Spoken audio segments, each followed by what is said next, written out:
Does your partner do everything they are supposed to? Like remembering your birthday, plan dinners, maybe buy you gifts? And yet, you still kind of feel like something is missing. Do you ever feel like they're there, but not really there with you?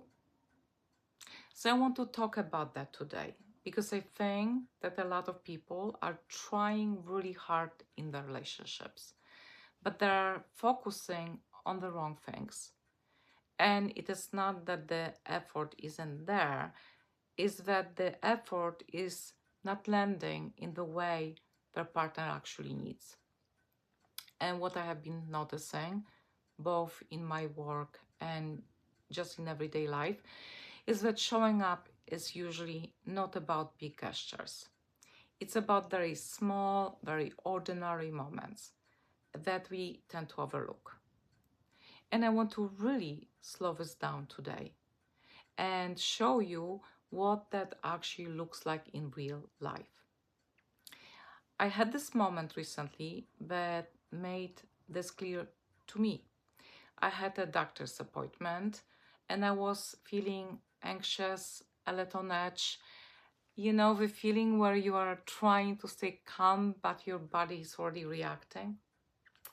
And my husband asked if he could drive me. And at first, it didn't seem like a big thing. It's just a ride. But what he was actually doing was noticing me. He saw that I might need support. He saw that I might be nervous. And he offered his time. And on the way there, I wasn't exactly easy. I was a little impatient, a little snappy. And he didn't react to that. He didn't make it about himself. He didn't correct me or criticize me. He just stayed calm. And every now and then he would say, "It's going to be okay." And I remember thinking, this is it. This is what showing up actually looks like. Showing up is not about big gestures.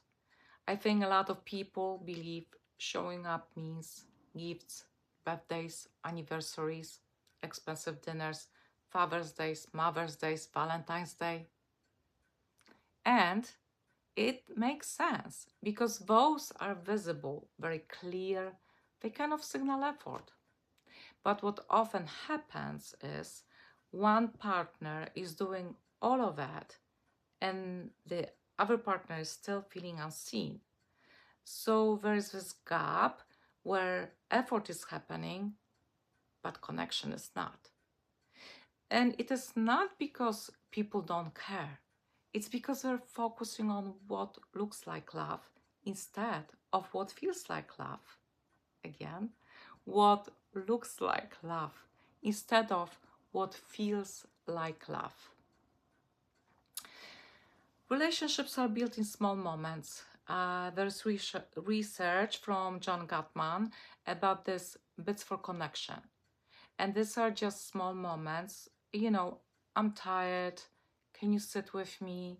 Even just a look or tone. And what matters is how you respond. And couples who are doing well respond to these moments about 86% of the time. And the couples who struggle, much less. So again, it's not the big things, it's the small, repeated moments. And there's a question, the real question: are you there for me? In Sue Johnson's work, she started emotionally focused therapy. There's really one question underneath everything: are you there for me? And I think this is where people sometimes get it wrong because they answer that question once a year instead of every day. I had a client who received a Cartier bracelet for her birthday, something beautiful, meaningful, expensive, and she returned it. And it wasn't because she didn't appreciate it. It was because she didn't feel like her partner really noticed her in everyday life. And what she said was, I don't need this once a year. I need to feel important every day. And that's the shift. So, what showing up actually looks like. And this is where I want to slow down a little. Because people often ask, okay, but what do I do?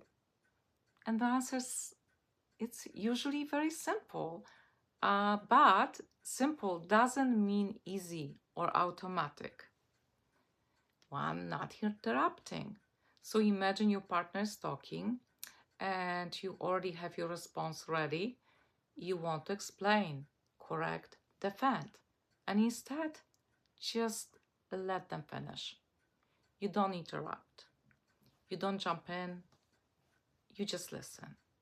That alone can completely change how safe someone feels with you. Reflective listening. Then maybe you could say something like, so, what I am hearing is you felt really overwhelmed today. And you might get it slightly wrong. And that's okay, because what matters is that you are trying to understand, not trying to win, not trying to fix immediately, just trying to get closer to their experience. And then there's appreciation, but not in a big way, not just on holidays, but small comments like that. I really appreciate you doing that today. Thank you for taking care of this. I see how much effort you're putting in.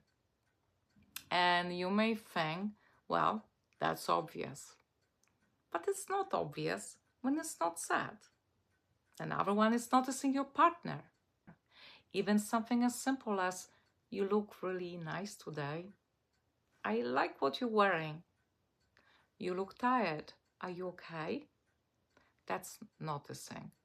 That is emotional presence. Positive remarks in everyday life, they're important. Even small things like, this food is really good. I like the place you choose. This was a good idea. And again, these are not big things, but they build a feeling of I matter, I am seen, I am appreciated. Staying steady when it's hard. And maybe the hardest part is staying present when your partner is not at their best. When they are like stressed, irritable, overwhelmed, hungry. Because that's when most people pull away or react. But it's actually the moment where connection is built. So if you want to simplify all of this, think about this way. One, notice what's happening with your partner. Two, respond in a way that matches what they need. Three, stay even when it's uncomfortable. And again, it sounds simple, but it's something you practice over and over. And honestly, in therapy, I rarely hear people say, I wish my partner bought me more. But what I hear is, they weren't there when I needed them. And maybe that's the shift from doing more to noticing more, from performing love to actually being present in it. So maybe just try this today. Pick one small things, don't interrupt, say one appreciative comment, notice something about your partner, just one, and see what changes. Because those small moments, they don't seem like much, but over time, they become everything. And if this resonates with you, if you're starting to see how these small moments actually shape the entire relationship, then in my next video, I'm going to go deeper in this idea of emotional connection and how in EFT we really look at the core question, are you there for me? Because once you understand that, a lot of things start to make sense. So I will see you in my next video.